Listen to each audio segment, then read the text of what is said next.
Hello दोस्तों, welcome to my channel शुभ लक्ष्य। पिछले क्लास में हम लोगों ने प्रागैतिहासिक काल प्री हिस्टोरिक पीरियड को देखा और आज के इस वीडियो में हम सिंधु घाटी सभ्यता इंडस वैली सिविलाइजेशन को देखेंगे। तो चलिए दोस्तों शुरू करते हैं। तो सबसे पहले बात करें सिंधु घाटी सभ्यता की, तो सिंधु घाटी सभ्यता का जो समय काल है वह 2400 ईसा पूर्व से लेकर 1700 ईसा पूर्व तक का काल है। अब इसके बारे में आगे बात करें तो इस सभ्यता में हमें बहुत बड़े बड़े शहर देखने को मिलते हैं, बहुत बड़े बड़े नगर देखने को मिलते हैं। इसलिए सिंधु घाटी सभ्यता को एक नगरीय सभ्यता कहा जाता है और हमें इस सभ्यता में कांसे के वस्तु देखने को मिलते हैं, तो इसलिए इसे कांस्य युगीन सभ्यता भी कहते हैं। यानी इसे अर्बन सभ्यता, अर्बन सिविलाइजेशन और ब्रॉन्ज एज सिविलाइजेशन भी कहते हैं। अब आगे बात करें तो इसके जो मुख्य निवासी थे, यहाँ जो रहने वाले लोग थे वो द्रविड़ और भूमध्य सागरीय लोग थे। अब सवाल ये उठता है कि हमें सिंधु घाटी सभ्यता की जानकारी कैसे मिलती है। तो हमें सिंधु घाटी सभ्यता की जानकारी राय बहादुर दयाराम साहनी से मिलती है। इन्होंने 1921 में रावी नदी के किनारे एक शहर को ढूंढा जिसका नाम था हड़प्पा, और इस सभ्यता में सबसे पहले हड़प्पा शहर को खोजा गया, तो इसलिए इस सभ्यता का नाम हड़प्पा सभ्यता पड़ गया। अब आगे बात करें तो अगला है राखल दास बनर्जी ने 1922 में सिंधु नदी के किनारे एक और शहर को खोजा जो था मोहनजोदड़ो, और यह शहर हड़प्पा शहर से भी बड़ा था। तो इस तरीके से खोजकर्ताओं ने धीरे धीरे कई शहर खोजे और उन्होंने देखा कि जितने भी नगर मिले हैं, जितने भी शहर मिले हैं, ये सभी सिंधु नदी तंत्र के अंतर्गत आते हैं। तो इन्होंने इस सभ्यता का नाम सिंधु घाटी सभ्यता रख दिया, इंडस वैली सिविलाइजेशन रख दिया। अब आगे बात करें तो सिंधु घाटी सभ्यता के समकालीन हमें और अन्य सभ्यताएं देखने को मिलती हैं। पहला है मेसोपोटामिया की सभ्यता और दूसरा है मिस्र की सभ्यता। तो मेसोपोटामिया के सभ्यता के एक अभिलेख में सिंधु घाटी सभ्यता को मेलुहा कहा गया है।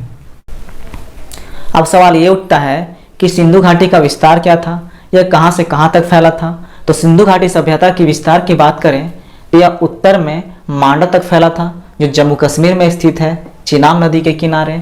दक्षिण में दायमाबाद तक फैला था जो अहमदनगर में स्थित है महाराष्ट्र, गोदावरी नदी के किनारे। द से दक्षिण, द से दायमाबाद आसानी से याद रख सकते हैं।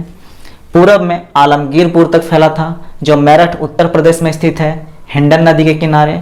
और पश्चिम में सुतकांगेडोर तक फैला था जो बलूचिस्तान में स्थित है दसक नदी के किनारे। जो उत्तर दक्षिण पूरब है वो भारत में स्थित है और जो पश्चिम है वह पाकिस्तान में स्थित है। अब आगे बात करें तो सिंधु घाटी सभ्यता एक नगरीय सभ्यता है, तो यहाँ पे बहुत बड़े बड़े नगर देखने को मिलते हैं। तो इनमें से कुछ नगर हैं। पहला है मोहनजोदड़ो जो 1922 में खोजा गया था राखल दास बनर्जी के द्वारा, यह सिंधु नदी के किनारे मिला था। दूसरा है हड़प्पा जिसे राय बहादुर दयाराम साहनी ने खोजा था 1921 में रावी नदी के किनारे।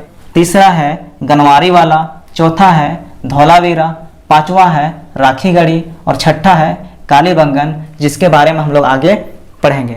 अब बात करें तो सिंधु घाटी सभ्यता की जो लिपि थी वह भाव चित्रात्मक थी, पिक्टोग्राफिक स्क्रिप्ट थी। अब भाव चित्रात्मक क्या मतलब, जो सिंधु घाटी सभ्यता में जो लेख मिले हैं वो किसी तरीके के लेख नहीं है, वो एक तरह के चित्र है, एक तरह की आकृति है। तो इसीलिए उसकी जो लिपि थी वह भाव चित्रात्मक थी और यह दाएं से बाएं लिखी हुई थी, राइट टू लेफ्ट लिखी हुई थी, और यह अपठनीय थी। जो लेख लिखा हुआ है सिंधु घाटी सभ्यता में, जो भाव चित्रात्मक चित्र है, उसे आज तक पढ़ा नहीं जा सका है। और हम जानते हैं कि जिस काल में लेख को नहीं पढ़ा जा सकता है उस काल को आद्य ऐतिहासिक काल कहते हैं।